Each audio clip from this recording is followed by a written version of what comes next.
Hi, Larry from Real Hi-Fi Help. I want to go through two-way speakers versus three-way plus speakers. I did this in a previous video, but I want to go into more specificness about this topic. This is the speaker that my friend owns. Monitor Audio Platinum 300. It's a very technical speaker. Yes, it has potential to play a lot more natural than a lot of speakers on the market. And that is a pretty good value price for the set.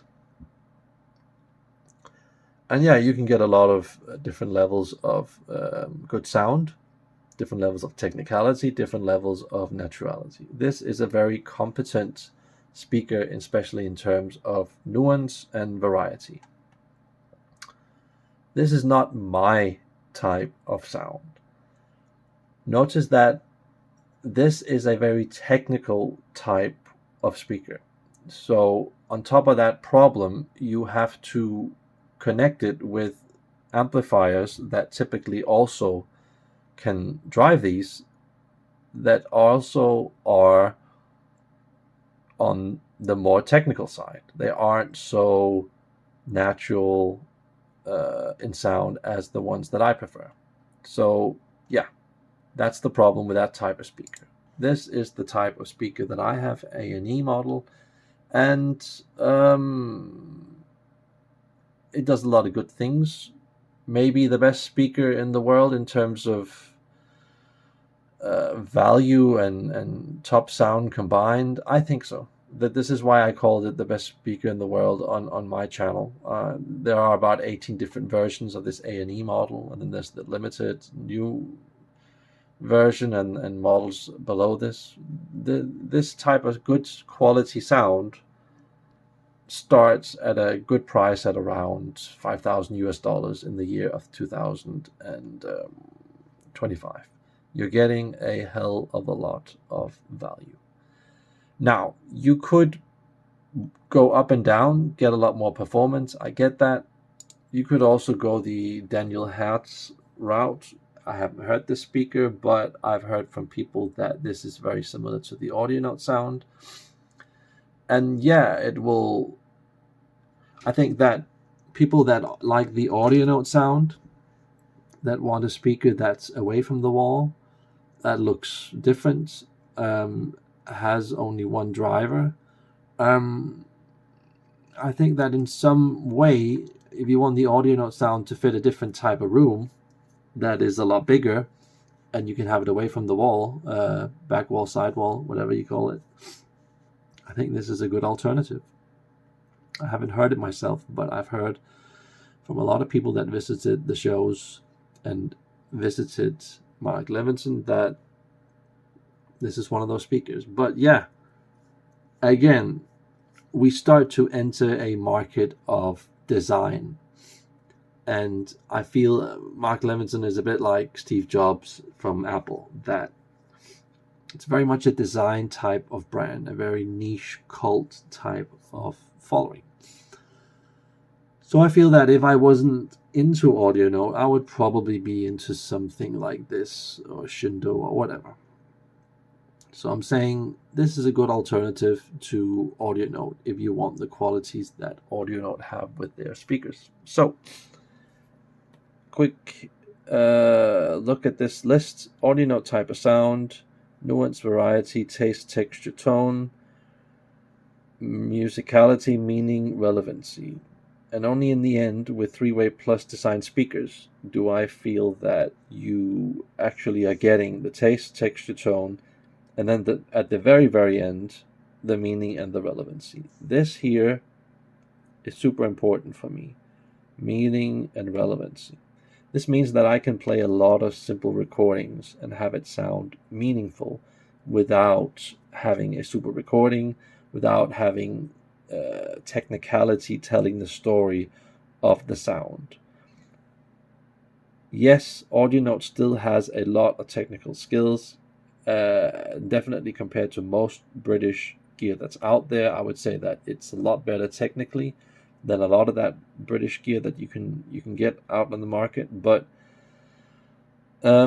when we're into three-way speakers here, I don't know if you can read what I wrote here, but the key word that I would use with three-way plus design speakers, and when I'm talking three-way plus, I'm talking three-way, four-way, 10-way, 20-way, the amount of drivers that are in a speaker. I would say with this type of speaker, we're looking more at the potential, not the actual fact of it being more natural than two-way. We're looking at the potential to be more natural in terms of certain aspects like firmness, coupling, figuring out exactly where a sound is, being able to track that sound. And of course, you have more power, more control. But just remember what I said. This is the potential. So perhaps this is a sound that can be scaled more than this one. Perhaps. I'm not entirely sure about that, but perhaps. But again, I think it's a bit irrelevant because this is more the direction of getting information in your sound. Being mentally alert, tracking sounds, thinking about this and that thing happening in your sound. It's informative, it is more data-like. There is a lot more focus on the type of imaging you're getting and understanding how a track song is composed on a technical level. So, if you want to get started on like a decent version of three-way plus design speakers, I think that this is a good start. Not because I want to promote Monitor Audio, because I generally don't like that brand so much, but I think that you're generally getting a lot for your money. And this could be Canton, this could be Wharfedale. This is like a good midpoint start in hi-fi on just, worshipping detail, digging into recordings, managing the technical parts of recordings, and just evolving technically. And to the extreme end of that, if we were to sort of get close to maxing out the potential of these sort of three-way plus speakers, I would think that we would have something like this. This is something that I actually have heard, Wilson XVX Chronosonic speakers, and I have heard it with Dart Seal. This is perhaps the end destination. Not necessarily just this system here, but this could be Magico with some other amps, or it could be Karma, whatever, Karma speakers. This here is, I would call, the end destination of three-way plus design speakers, where it pretty much doesn't get much better than this. Here you have sort of perfection of the detail that goes on in hi-fi. This is extremely technical and at the same time extremely natural. For three-way plus design speakers to get this natural, as you see in this combination here, this is pretty much the most natural combination that I've seen of technical meets natural version type of sound. We are talking about a sound that typically would cost not even $1 million, but realistically speaking, this is about $3 to $5 million. This system, if you want to max it out, you could potentially get the system for only like, I don't know, $1 million if you get it used in 10 years time, I guess, and you buy what you see here plus all the stuff at the back which you don't see. You could probably get it for like $1 million or $500,000 maybe in 10 years time. But what I'm saying is that I would like to own a thing like this instead of the audio note system that I have. This does, at this level here, I feel that even my audio note system sounds not quite natural. There are elements of the sound, not all, but there are elements of the sound that are cemented so much on a technical level that it just feels more real than this solution that I have right now. So this here, the version that I have, probably cost like 8,000-10,000 new. This here probably cost, I don't know, 800,000. These speakers new. So it's a whole other different price class of sound. And yeah, look here. To help this system sound a lot more natural, can you see what's in the background? We've got vinyl. It makes it a hell of a lot more easy making this type of electronics that are really well paired with this type of speaker. Dan Agostino gear with XVX speakers. So yeah, kind of interesting. And if you want sort of like a compromise between those two worlds that I described, I would say that the old Coltrane, Martin Design Coltrane, which probably cost like, I don't know, $60,000 back then, 15 years ago. You could probably get a set like these for only 20,000-30,000 nowadays. I feel that this is a sort of compromise between the world that I'm in and this extreme Wilson world. And so, yeah, I would like to own Martin Design. Martin Design is maybe the best brand I've heard, combining naturality with taste, texture, tone, and all the good stuff that we get in the world of naturality, and combining the technical part with the natural parts. That was what I was about to say. I feel that Martin Design is sort of like the compromised version of this extreme sound here. And yeah, a new version of this probably costs like $100,000.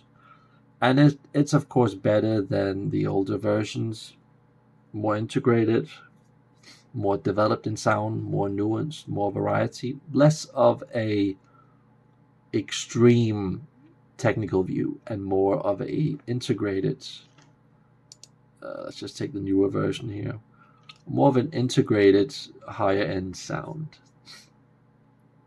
But there still is a problem here, and that is that we're not just talking about a speaker doing the job. You have to pair it with some electronics that can not just activate these speakers so you get all the technical stuff, but also make it sound natural. And that's why I feel that hi-fi becomes super, super difficult.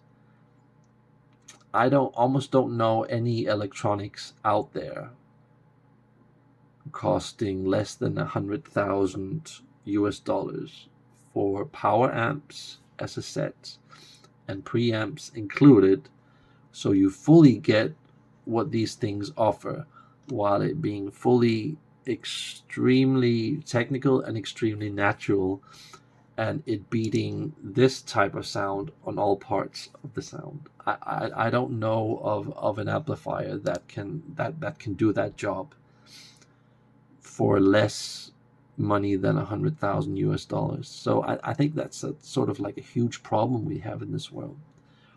If these speakers with their sound characteristics, if they were able to be driven with really good tube amps that only cost $5,000, $10,000, $20,000, like the type of audio note amplifiers that I like.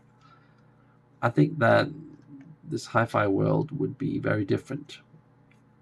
And I think that most people would then go for this solution here, this designer brand, Martin Design. But we don't have that solution right now in the year of 2025. We have a lot of brands like Griffin, Dan Agostino, Block Audio, that, yes, do naturality on a higher level than normal. Like, for example, Pass Labs, M Labs, Macintosh. I get that. And they do levels of naturality that is actually quite convincing. But I'm just saying, it's too hard. For me, it's too hard to get into that part of hi-fi, trying to deal with that level of insanity price-wise. So let me just show you some inspiration here. With my type of speaker, I would listen to music like this, and it would consume me in a way where it fills everything, because it has a focus of making this type of music relevant. Juste m'asseoir, je ne dois pas parler, je ne dois rien vouloir, je dois juste essayer de lui appartenir, je l'aime à mourir. Elle a dû faire toutes les guerres pour être si forte aujourd'hui, elle a dû faire toutes les guerres. Now, I know a lot of guys are not into this type of music, but what I want to say is that when you have these types of speakers, this one and probably also this one, Anton speaker from 10 Hertz, I feel that you get a connection to the sound, so that you listen to stuff like this. 10 years ago, I would never listen to stuff like this. I don't even understand what she's singing because it's in French, but let me just tell you something. This type of speaker and this type of speaker, they make things that you thought you would never listen to sound relevant. While these types of speakers here, they make it a lot more challenging. A lot more challenging. And a hell of a lot more challenging. And so I'm just saying that going down this rabbit hole of finding a speaker that you want, if you're listening to this type of speaker, this type of speaker, and this type of speaker, you most likely will be skipping these type of simple music songs where it's just her singing and that simple instrument in the background. It's not even a real instrument. It's some kind of fake synthesizer thing that they did in the studio. Then you will actually, when you've got those three speakers that I just shown you, you'll be focusing more on this type of sound here.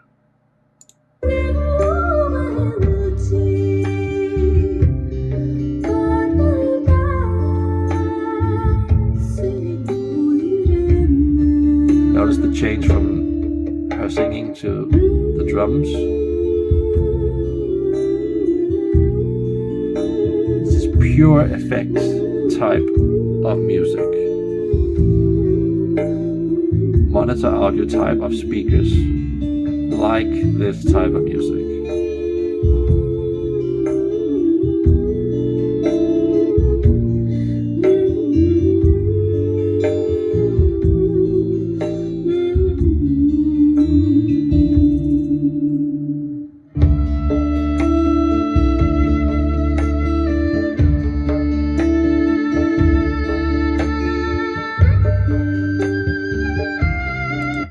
Okay, I have to stop it there because copyright issues and stuff like that.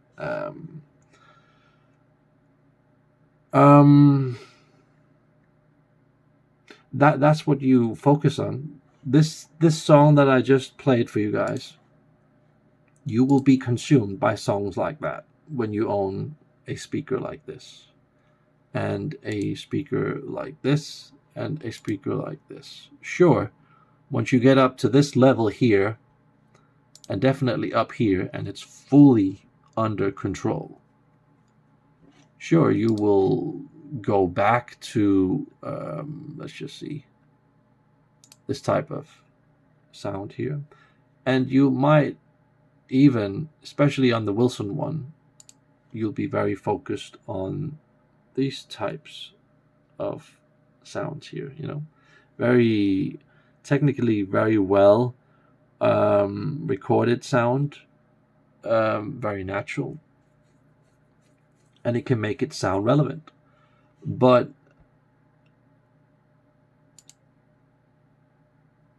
yeah, it's just, I don't really know where I'm going with this. I'm saying that this here, just like I said with the intro clip to my channel, I mean, this is pretend hi-fi. I don't wish to put people off, but this is pretend hi-fi, and it can sound damn natural. I'm not saying it's black and white, good or bad. I'm saying that you can scale this sound, you can get a lot for your money. Okay, this is one of the best value speakers I've seen. But what I'm saying is that this is a plingy type of sound, and you will be focused on the plinginess that is, like we just heard, where they're changing from the artist in the foreground here at Daikatana, and then what goes on with this instrument, and then what goes on with this other instrument here.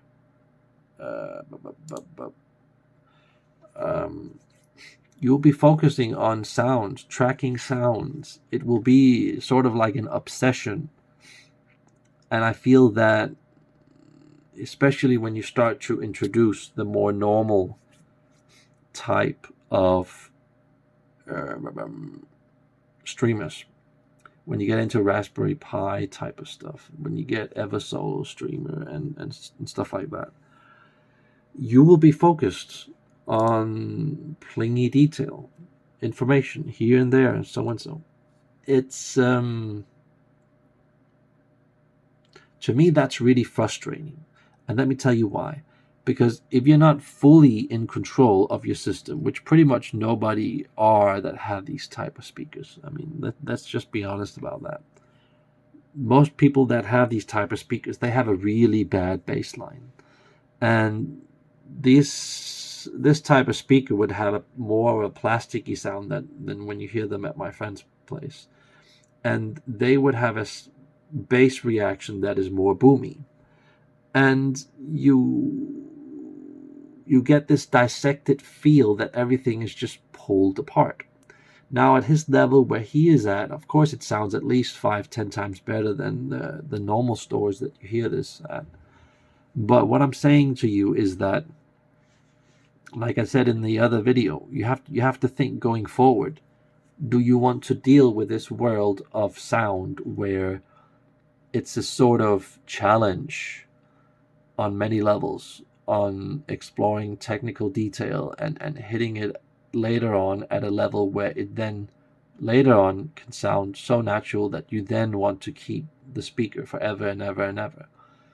I'm saying that when you have a speaker like this, you are listening mainly to this type of recording that I just talked about, because it's all about admiring the technical feats of the sound. Where with a speaker like this, there is so much unspecific sound that I'm not hearing with this speaker. And even though I'm not hearing exactly where the singer is, if it's here inside the speaker, so and so and so, it's more of a blur and togetherness type of sound, right and left channel. Because the quality is so high of the recording, you don't really mind that you can't tell the height of the singer, that you can't tell the specificness of where the sound is coming from.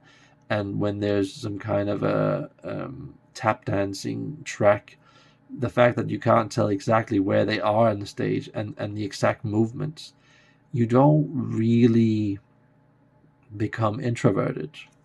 You become introverted with having this type of sound if it's set up wrong, and the speakers are like pulled a meter away from the wall.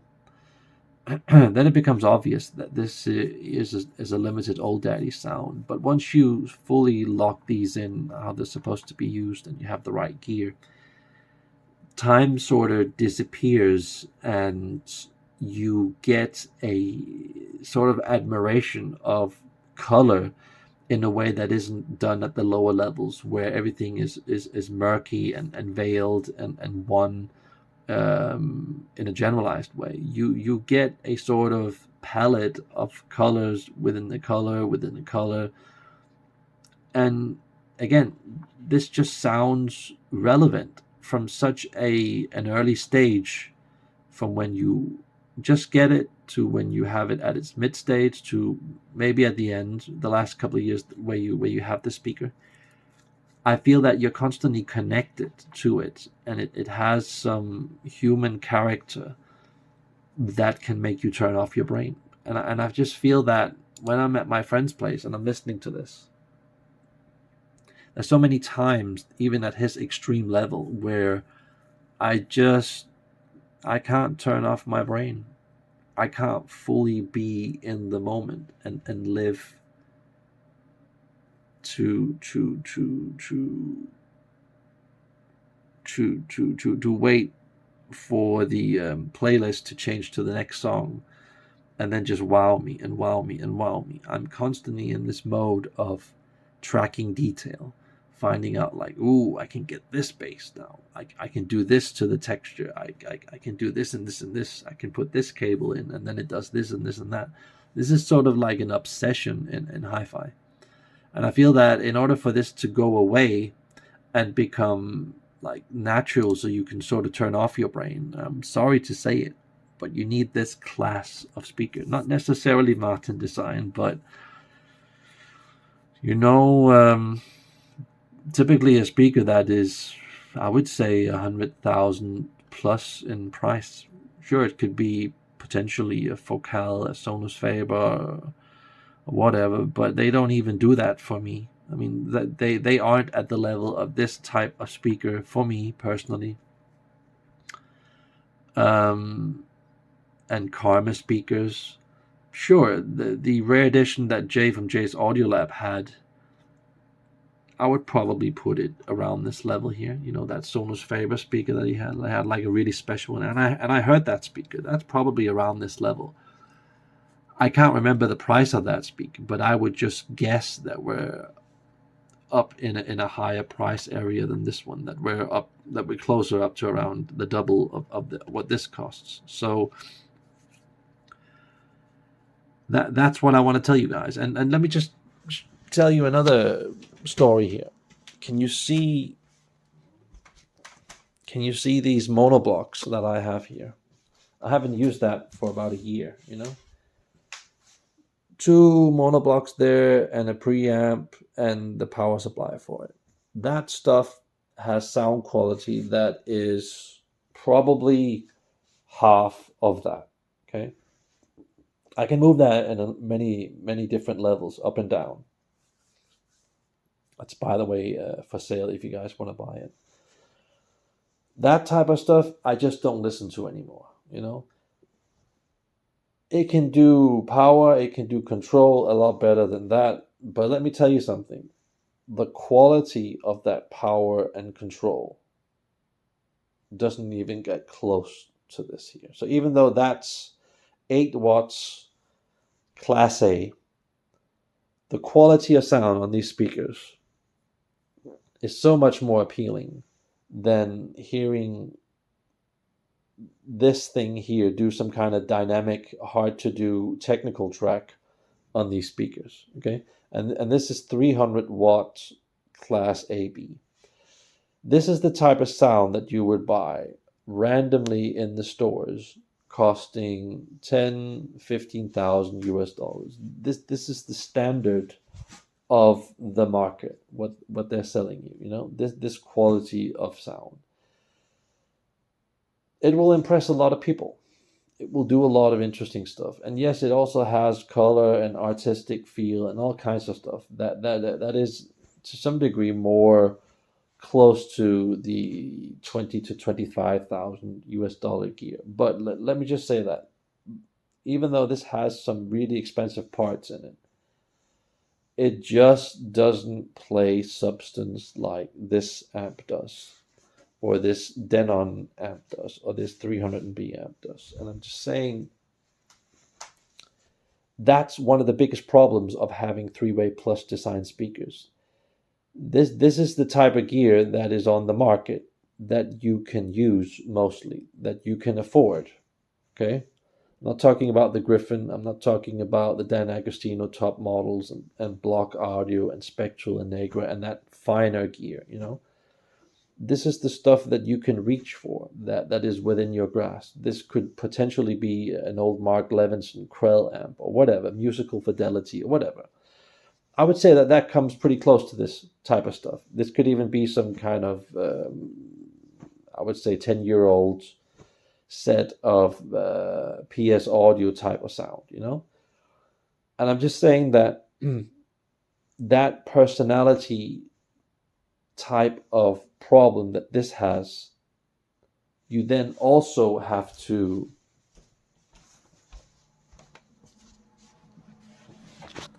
deal with speakers that have this type of personality problem on top of that. And then you have the whole baseline problem with the streamer that is killing most people's sounds. You know, I'm sorry to say it, guys, but this is why I generally don't recommend that people have three-way plus design setups, because it is so difficult to listen to. And I know that if you're a younger person and you're tuning into my channel, that yeah, you probably are more into this type of sound where you're tracking movements, things are more technical, and you want to hear certain tracks that are more what can I say, manipulated in a studio, that have technical aspects. I get that. I was also like that 10, 15, 20 years ago. But I just feel that if you want to save a lot of heartache, go for a speaker like this. Not necessarily the one that I have, but it's something like this, you know, where it's only one or two drivers. And I suggest that if you want to do it at a high level, do what Mark Levinson does here. Okay, this could be, I don't know, Shindo, Kondo, or whatever type of speaker, similar speaker, you know. This here, to me, is the future going forward in terms of connecting with sound and just making everything in general more accessible and just a lot easier. So if you want to turn off your brain when you're listening to music and just fall into it and not deal with so much hassle, the perfect room, the perfect treatment, all of this stuff. And even if you have the problem that I do, where you have awkward rooms, you know, all kinds of different angles, the stuff is on the floor, this type of gear can deal with it. I'm not saying specifically go for this model that I have, but just tube gear in general on a more efficient speaker in a smaller room. It's just a lot more easy to get what you want in this hi-fi world. So I hope this was inspiration for you guys, and yeah, I hope you like this video. Have a nice day. Bye.